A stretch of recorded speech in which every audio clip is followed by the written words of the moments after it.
So you guys, I'm about to go in here and mail these letters off. I sent Drew one. Well, yeah, I sent him a letter and a card, and I sent Jamil a card because his birthday is coming up. So.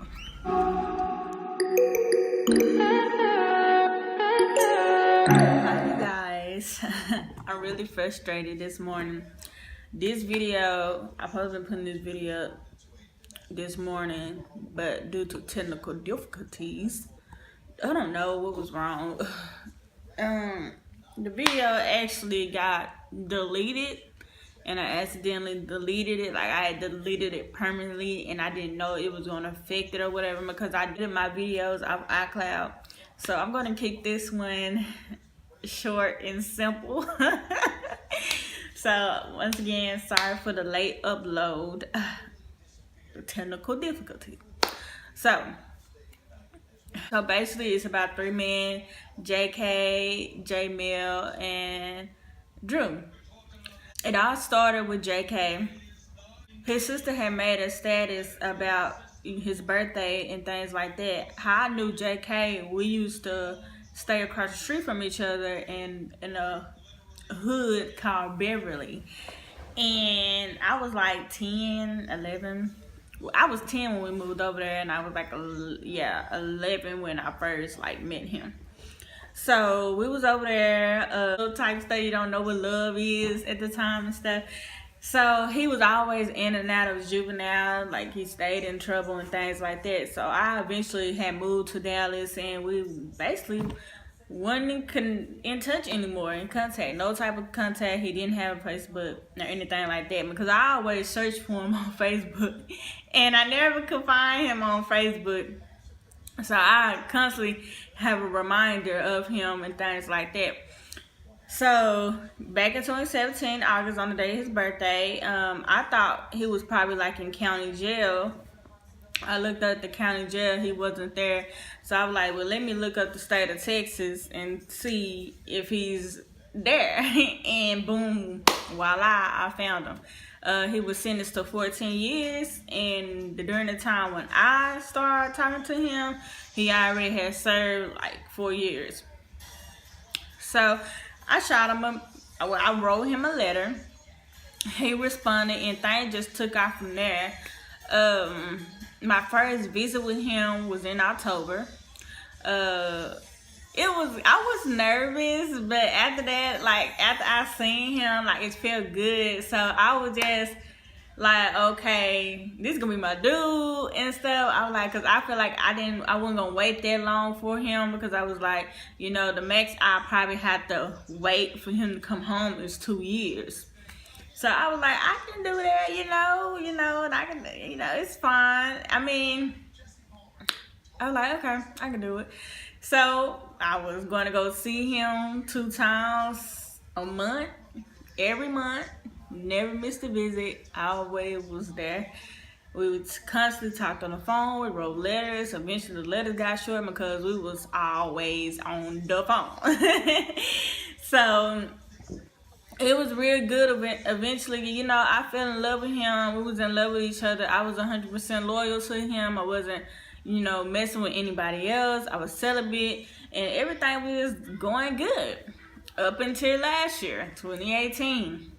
The ending of last year is when things just started to go downhill between me and him. In January, we was talking and things like that, and he had got approved for parole, and he was telling me that he need to get closure from his ex.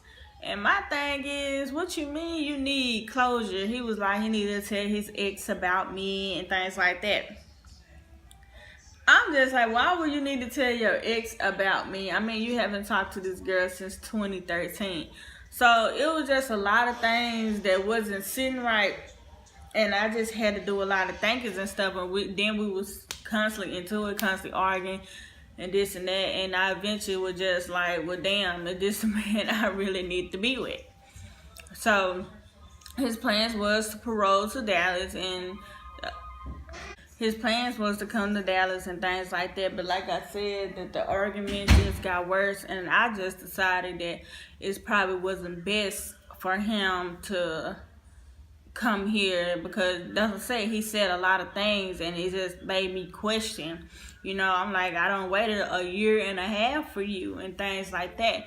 And a lot of people were saying, let him go back to his hometown and things like that, and then y'all can try to work on a relationship, because he been gone for 5 years and stuff. So they was like, let him adjust to the outside world.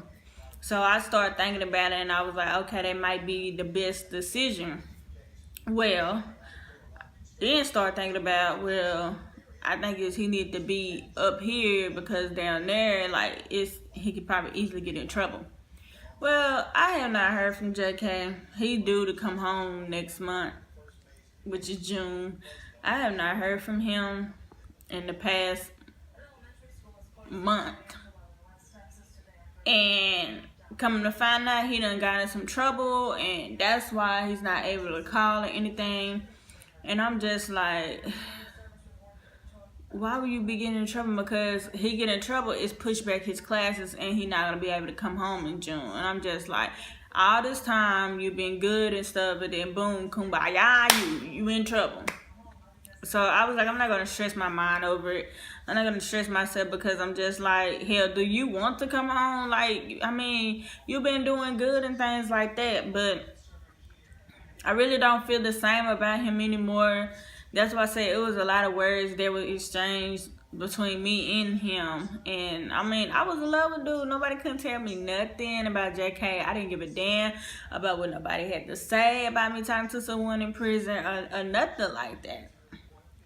So I'm gonna get on J Mill. As y'all saw, that I did mail him a birthday card. J Mill was sentenced to 25 years, and he done did like 6.5 years already. He also, as well, is in a Texas prison. It wasn't a relationship thing between me and him. It was strictly like a friend. He found me. I can't tell y'all how he found me, but yeah, he found me. And it's like, okay, he was telling me, how he felt forgotten about and things like that. So I have not talked to J Mill in the past month, and he probably think I forgot about him. So he's gonna be shocked when he get that card. Hopefully the prison will hold it, because they can see their birthday. So hopefully they'll hold it until tomorrow, which is Tuesday. And give it to him tomorrow, because I know he gonna be big surprised, like, damn, she didn't forget about me. Like, no, I didn't forget about you and things. And I know that will lift up his spirits. But like I said, me and Jamie, we wasn't even in a relationship or anything like that. It was just strictly friends. I talked to him and everything.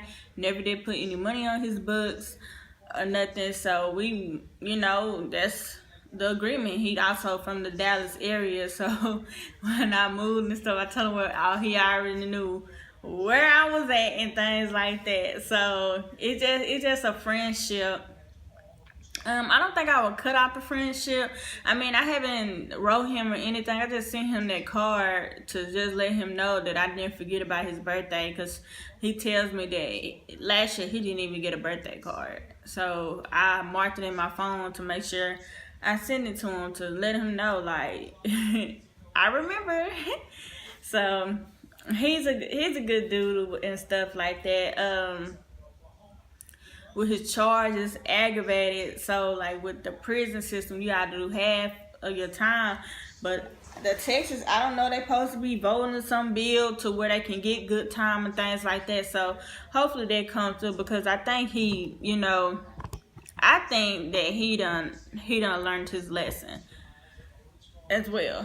And I feel like when they go in young in the system, well, he didn't just go in young. I think he went in like 22, I think. I don't know, because he's about to be 28 tomorrow. So he went in, that's what I'm saying. He went in young. Well, not that young. But most of Texas, JK went in young. And, most of when you go in like 17, 18, they let you out when you like 22 or 23. So that's why I had made the agreement to stick with JK, because I was like, I'm not gonna have to be waiting long. Long as he stay out of trouble, he don't have to wait long.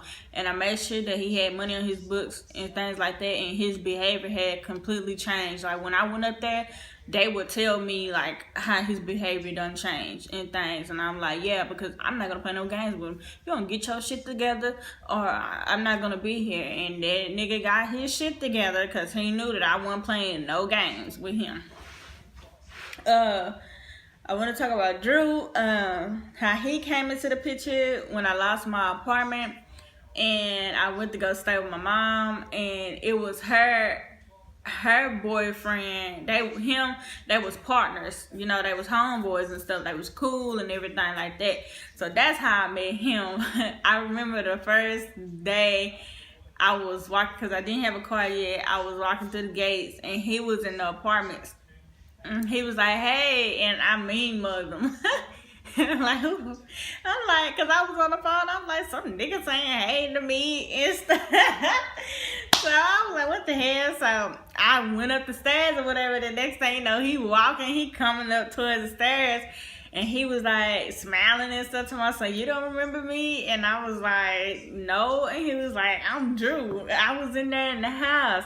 And I was like, oh, okay, or whatever, hey, and stuff. And he just smiling. And he was like, it's such in there. And I was like, yeah. And I'm just lying because I really don't know. Because I was just like, damn, nigga need to shut the fuck up talking to me. Like, and he rude. I'm like, you rude. You sitting on the phone and you still want to talk. So it was so funny to me. I didn't know my mama was gone to the store, but I was on the phone, so I haven't even knocked on the door yet. I saw them pull up. And then he come here with the groceries. He was like, don't be acting like I scared you. I said, shit, I don't know who the fuck you is. I told him whatever. So the next day, he was over there in the apartments again. And he saw my mom come outside. And he told my mom, send your daughter out here. And we just chopped it up. And it's like, we've been inseparable ever since. So I mean, he will pop up, take me places and things like that, buy me food and stuff. So he was real charming and things. He got pulled over last month, and they said he had a warrant, and he didn't know why he had a warrant until when they booked him or whatever. They said he had a warrant out of Louisiana. It was a parole violation, and I was like, "You on parole?" And he was like, "No, I'm not on parole." So I had got in contact with his brother. His brother was like, he not on parole as well. So I don't know what Louisiana, he currently in Louisiana county jail. And I don't know what they have going on. They make them wait 3 weeks for a rap sheet, I guess, to say, I guess how long they'll be in there and stuff like that. Because he talked to the parole officer. And the parole officer said it was a charge in 2015.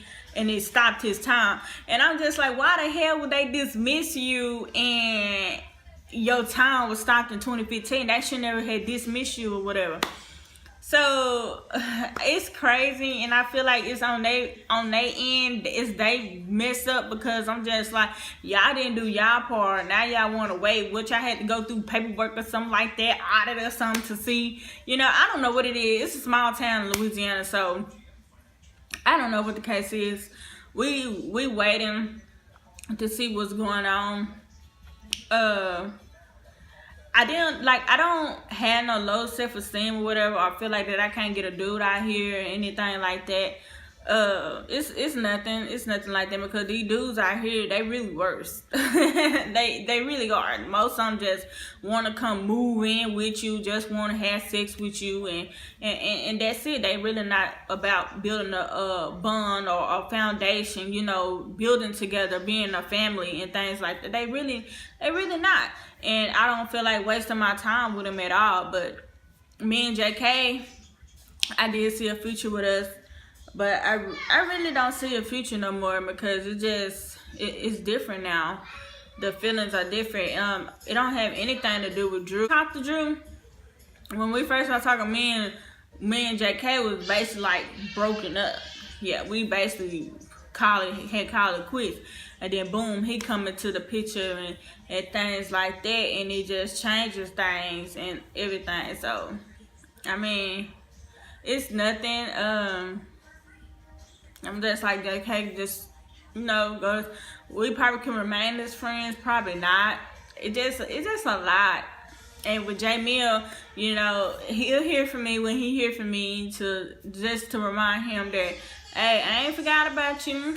And me and Drew, that's really just like my main focus, because I can tell that he's a family man. He's someone that wants to build, build and everything. And that's just something that I want. And I think that I'm just gonna, just chill, relax, sit back and just ride the wave, I just hate that Louisiana didn't do their part. But hopefully everything will work out. I ask God to, guide me the right path, and for me to make all the right decisions, the best decisions. And people say follow your heart. People say don't follow your mind. People say follow your mind, don't follow your heart. I mean, it's different ways to it or whatever. So it just, only time will tell. But I hope you guys enjoy this vlog. And, if you do have someone that's incarcerated and stuff, like, a lot of people are forgotten.